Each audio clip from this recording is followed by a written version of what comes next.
South ఇండియాలోనే అతి తక్కువ ధరలకే నాణ్యమైన రత్నాలని అందించే ఏకైక సంస్థ 6JVR.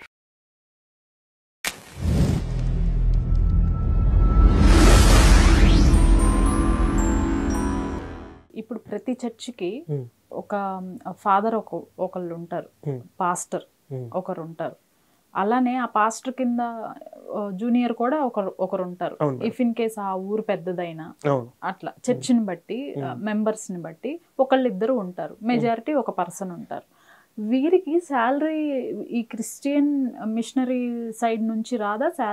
శాలరీస్ కానీ లేకపోతే ఫండ్స్ కానీ ఆ మిషనరీ సైడ్ నుంచి రాదా? క్యాథలిక్స్ అంటే మన ఫాదర్ అని క్యాథలిక్స్ వాళ్ళని ఫాదర్స్ అంటాము, ప్రొటెస్టెంట్ని మామూలు పాస్టర్ అంటాము. ఓకే, ఈ క్యాథలిక్స్ వాళ్ళందరికీ ప్రతి నెల విదేశాల నుంచి శాలరీ పడుతుంది. ఈ ప్రొటెస్టెంట్ అందరికీ కూడా వాళ్ళకి కూడా ఖచ్చితంగా కన్ఫామ్గా విదేశాల నుంచి వస్తుంది. అందులో మనకు చాలా మనకు నేను మాట్లాడిన పాస్టర్లు చెప్పారు, కొంతమందితో ఇట్లా వస్తున్నాయి, ఇప్పుడు నరేంద్ర మోడీ రావడం వల్ల ఆపించారని. కానీ వాళ్ళు డబ్బులు ఇవ్వాలి అని అనుకుంటే వాళ్ళు ఏ రూపంలోనే కానీ ఇవ్వచ్చు. ఈ యొక్క గవర్నమెంట్ ఆపినా కూడా ఇంకో రూపంలో ఇవ్వచ్చు, డాలర్స్ కాకపోతే ఇంకొక రూపంలో కూడా ఇవ్వచ్చు. ఇట్లా ఏంటంటే వీళ్ళకి ఖచ్చితంగా విదేశాల నుంచి డబ్బులు రాబట్టే నేను గ్రామాలలో విలేజ్లలో ఇల్లులు అయితే గుడిసెలతో ఉంటుంది, కానీ చర్చి మాత్రము పాలరాతి శిల్పంలాగా మిలమిల మెరిసిపోతూ ఉంటుంది. ఆ చర్చి కట్టడానికి కనీసం ఒక 50-60 లక్షలు ఖర్చు అయ్యేంత పెద్ద చర్చి కట్టడానికి ఈ పాస్టర్ గారు వాడి జోబుల నుంచి ఎందుకు పెడతాడు? అసలు వాడికి అంతగా వాడికి విదేశాలు వాడి ఇల్లు కన్నా కూడా చర్చి బాగా డెకరేషన్ చేసి పెట్టుకుంటాడు, పెద్ద విశాలంగా పెట్టుకుంటాడు. కనీసం ఒక 100-200 మంది జనాలు వచ్చినా కూడా ఈజీగా కూర్చుంటాడు. మరి అంత వాడి ఇల్లే అంత బాగా కట్టుకోడు, చర్చ్ అంత బాగా ఎందుకు కట్టుకుంటాడంటే ఆ చర్చికి ఆ డబ్బులు విదేశాల నుంచి వస్తున్నాయి. ఎంతమంది వస్తున్నారు, ఎన్ని ఊర్లోకి వెళ్ళాను, ఎంతమంది మత మార్పులు చేశాను అని వాళ్ళు ఫోటోలు వీడియోలు తీసుకుంటూ ఉంటారు. మీరు గూగుల్లో కొడితే జాషో ప్రాజెక్ట్ అని ఒక ప్రాజెక్ట్ ఉంటుంది, అందులో కొంతమందిని కొత్తగా అపాయింట్ చేసుకుంటూ ఉంటారు. వాళ్ళు చేయాల్సిందంటే వాళ్ళకి ప్రతి నెల 25,000 నుంచి 2 లక్షల వరకు శాలరీస్ ఇస్తూ ఉంటారు. వాళ్ళు గ్రామాల్లోకి వెళ్ళి హిందువులు క్రైస్తవులుగా మార్చాలి. ఏ కులం వాళ్ళని మార్చారు, ఏ కులం అంటే ఇలా బ్రాహ్మణులు మారిస్తే ఒక రేటు, మళ్ళీ ఎస్సీ ఎస్టీ వాళ్ళు మారిస్తే ఒక రేటు, ఇంకొకరు బీసీ, ఇలా వివిధ క్యాస్ట్లో ఉన్న వాళ్ళని మీరు ఏ క్యాస్ట్కి చెందిన వాళ్ళని మార్చారు, ఏ క్యాస్ట్ ఉన్న వాళ్ళకి వెళ్ళి మీరు చెప్పారని చెప్పేసి మొత్తము దాంట్లో లిస్ట్ ఉంటుంది. వాళ్ళది ఏంటంటే విదేశాలలో ఈ దేశాన్ని క్రైస్తవ దేశంగా మార్చాలి అనే ఒక ప్లాన్ అనేది ఇది ఎప్పటి నుంచో జరుగుతుంది. ఇప్పుడు కొద్దిగా సోషల్ మీడియా రాబట్టి మేమందరం కాస్త మాట్లాడబట్టి ఇప్పుడు జనాలు ఆలోచించడం మొదలుపెట్టారు. కానీ ఇక్కడండి కొన్ని యేసు ప్రభు మాకు స్వస్థత చేకూర్చాడు, ఆయన్ని నమ్ముకోగానే మాకు ఈ పలానా బాధ ఉండేది అది తగ్గిపోయింది, లేకపోతే చాలా ఇప్పుడు సాక్ష్యాలని కొన్ని వింటున్నాం. అవును, అందులో మీరు చెప్పినట్లు మేబీ ఒక 50%, 60% స్క్రిప్టెడ్ అయి ఉండొచ్చు, యాక్టింగ్ అయి ఉండొచ్చు, ఒక 10% కూడా నిజం అయి ఉండదు అంటారా? 1% కూడా నిజం లేదు మేడం. ఒకవేళ అది నిజమే అయితే క్రైస్తవానికి మొత్తానికి అధ్యక్షుడు బిషప్ పోప్ ఉన్నాడు కదా, ఆయన ఎందుకు వీల్ చైర్ మీద ఉంటాడు?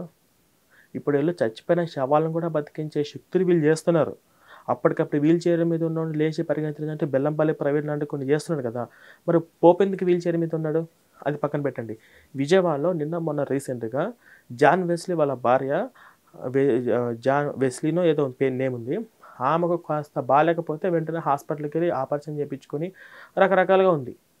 ఆయనే ఇట్లా క్షణాల్లో చిటికలు చేసేటువంటి సాక్ష్యాలు చెప్పాడు. జస్ట్ ఒక పూజారి అంట టీవీలలో టీవీ చూడంగానే టీవీ ఆన్ చేయగానే ఆడ హల్లులు అనడంట, హల్లులు అనగానే వీడు మంచం మీద 6 అడుగులు లేచి కింద పడి స్వస్థత జరిగిందంట. వాడే సాక్ష్యం చెప్పాడు. ఈమె అప్పటి నుంచి పాస్టర్ ఎన్నోసార్లు ప్రార్థన చేసి ఉంటుంది కదా, మరి ఈమెకు స్వస్థత చేయకుండా మరి ఈమెకి ఎందుకు హాస్పిటల్ పోయింది? ఒకవేళ వీళ్ళు నిజంగా చేయగలిగితే నేను ఇప్పటికీ చెప్తున్నా మేడం, ఈ యొక్క ఇంటర్వ్యూ మూలంగా నా జీవితం మొత్తం నేను క్రైస్తవానికి అంకితం చేస్తాను, ఎంతోమంది నేనే క్రైస్తవులుగా మారుస్తాను. బట్టతల మీద 2 వెంట్రుకలు ఉమ్మలిపించండి చాలు, చచ్చిన వాళ్ళని బతికిచ్చే మీరు. అప్పటికప్పుడు వీల్ చైర్ మీద ఉన్న వాళ్ళు, కాళ్ళు లేని వాళ్ళు కాళ్ళు తెప్పించే మీరు బట్టతల మీద 2 వెంట్రుకలు ఉమ్మలిపించండి మీ దేవుని శక్తి ఉపయోగించి. దాదాపు సండే వస్తే చాలు స్వస్థత సభలని, కూటములు అని రకరకాలుగా వారం జరుగుతున్నాయి, 3 రోజులు జరుగుతున్నాయి, 10 రోజులు కూడా జరుగుతున్నాయి. దానిలో విపరీతంగా వ్యాపారం, ఆయిల్స్ అని, కర్చీఫ్లని, రొట్టె ముక్కలని, సంథింగ్ ఏవో అసలు ఏంటేంటో పేర్లు తెలియనివి అన్ని పెట్టేసేసి అమ్మేస్తున్నారు. అక్కడ విపరీతమైన డ్రామా ఆ స్టేజ్ పైన. జస్ట్ హల్లెలూయా అంటేనో లైక్ సంథింగ్ ఏవో హోలీ వాటర్ రీల్స్. ఏవో ఇలా చల్లగానే కాళ్ళు రాని వ్యక్తి పరిగెట్టడం, మాటలు రాని పర్సన్ మాట్లాడటం, ఈ డ్రామా అంతా స్టేజ్ పైన చూస్తున్నాం. అవును మేడం, ఇది ప్రభుత్వ వైఫల్యం అని చెప్పుకోవచ్చు. ఎందుకంటే ఇదంతా drugs and magic crime act, black magic act కింద వాళ్ళందరినీ కేసులు బుక్ చేయాలి. అసలు ఈ మానవ హక్కులు కానీ ప్రభుత్వాలు కనుక కొంచెం కఠినంగా ఉంటే అసలు వీళ్ళు ఇలా ధైర్యంగా చేసేవాళ్ళు కాదు. ఇక చట్టాలు వీక్గా ఉన్నాయని మనం ఖచ్చితంగా గమనించాలి. ఎందుకంటే ఇప్పుడు ఆ స్వస్థతలన్నీ ఫేక్ అని, ఆ స్వస్థతలో ఏమి జరగవని, ఇవన్నీ కూడా ప్రభుత్వాలు కానీ ప్రభుత్వాధీనంలో ఉన్నటువంటి అధికారులు కానీ వాళ్ళందరూ చెప్పగలి. ఇప్పుడు వాళ్ళు నిజంగా చేయగలిగితే వాళ్ళందరికీ కూడా అమాయకులు, వాళ్ళకి స్ప్రెడ్ అయిపోతుంది. ఇప్పుడు మనకు మ్యాజిక్లే అవసరము, అందుకే బాబాలకు ఉన్నటువంటి పేరు సైంటిస్టులకు లేదు. ఇక్కడ వీళ్ళు స్వస్థతలు జరుగుతాయని అనగానే ఎవరికొకరికి ప్రతి ఒక్కరి కుటుంబాలకు ఏ ఒక్క చిన్న చిన్న రోగాలు, ఆర్థిక సమస్యలు ఉండడం సర్వసాధారణం, అందరి కుటుంబాలకు ఖచ్చితంగా ఉంటాయి. వెళ్తే నిజంగా నయం అయిపోతుంది కదా అని చెప్పేసి వీళ్ళు వెళ్తున్నారు. మరి ఒక మాట చెప్తున్నాను మేడం, చర్చికి వచ్చే ఒక వ్యక్తికి ఆరోగ్యం బాగాలేకపోతే ప్రేయర్ వేసి ప్రార్థన చేస్తాడు. అది తగ్గిపోతుందని నమ్మకంతో, మూఢనమ్మకంతో వాడు అలాగే ఉంటే ఆ రోగం ముదిరి తీవ్ర స్థాయికి చేరి వాడికి ప్రాణాలు కూడా పోయే సిచ్యువేషన్స్ చాలా ఉన్నాయి. అదే రోగము ఈ పాస్టర్ గారికి వాళ్ళ భార్యకో వాడి కొడుకు వాడి కూతురికో వస్తే ప్రేయర్ రాసి ప్రార్థన చేస్తాడా లేదా వెంటనే హాస్పిటల్కి తీసుకెళ్తాడా? ఇప్పుడు ఆమె బ్లెస్సీ ఎందుకు వెంటనే హాస్పిటల్కి తీసుకెళ్ళండి? అతను అమెరికాలో ఉన్నాడు, జాన్ వెస్లీ, ఇలా నాకు బాగాలేదంటే వెంటనే చెకప్ చేయించుకో అన్నాడు. వీడియోగా ఉంది, వెంటనే చెకప్ చేయించుకో అని చెప్పేసి జాన్ వెస్లీ చెప్పాడు.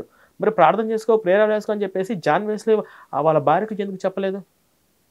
మరి స్వస్థత సభలు గర్భం లేని వాళ్ళకి గర్భం తెప్పిస్తాము అన్ని మళ్ళీ వాళ్ళే పెడతారు. విజయవాడలో పెద్దగా వేసి చెప్తారు స్వస్థతలు ఇవన్నీ. మరి నీ భార్య విషయానికి వచ్చేసరికి నువ్వు ఎందుకు వెంటనే హాస్పిటల్ తీసుకుపోయి జాయిన్ చేయించావు? నీ భార్యకే వేసి నువ్వు ప్రేరాలు వేసి ప్రార్థన చేసి నువ్వు నయం చేయించవచ్చు కదా. అది ఇవన్నీ కూడా జనాలలో ఉన్నటువంటి ఆశ, భయము, మూఢనమ్మకాలు, వాళ్ళ యొక్క ప్రాణాలతో చెలగాటలు ఆడుతుంటారు మేడం. ఖచ్చితంగా ఇవి మేము చెప్పినంత వరకు మేము చెప్తున్నాము. మాది ఎక్కువ మందికి అయితే రీచ్ అవ్వలేదు కదా.